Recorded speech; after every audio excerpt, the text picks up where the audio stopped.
আমি না বুঝতেছি না তুমি এরকম কেন করতেছো। আচ্ছা তুমি আমাকে বলো, বিএসসির জন্য আমার কানাডাতে স্কলারশিপ সহ সবকিছু রেডি ছিল। তুমি বললে এখন গেলে নাকি আমি তোমাকে হারাবো, তোমাকে অন্য কোনো ছেলের সাথে বিয়ে দিয়ে দিবে। ওকে ফাইন, আমি সবকিছু ক্যান্সেল করলাম।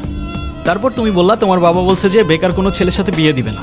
আমি সবকিছু ছেড়ে আমার বাবার বিজনেসে বসা শুরু করলাম, যেটাই আমার এতটুকু ইন্টারেস্ট ছিল।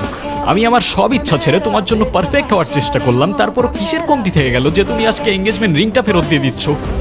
আরে আমাকে কারণটা তো বলো অ্যাটলিস্ট। কোনো কারণ নেই, আমার মনে হচ্ছে না আমাদের একসাথে থাকাটা পসিবল। That's it?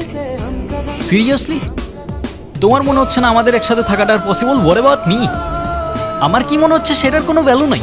আমার সাইডটা কে দেখবে রুহি? দেখো, এত কথা বাড়ানোর কোনো মানে নেই, অযথা সময় নষ্ট করো না। সময় তো তুমি আমার নষ্ট করছো।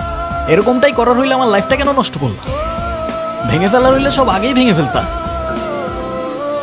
নাকি হুট করে এখন বেটার কাউকে পেয়ে গেছো? তোমার যা ভাবার তুমি তাই ভাবতে পারো, আমার কোনো প্রবলেম নেই। আরে প্রবলেম তোমার থাকবে কেন? প্রবলেম তো তোমার ক্যারেক্টারে। আর আমার লাকের প্রবলেম যে তোমার মতো একটা মেয়েকে ভালোবাসছি।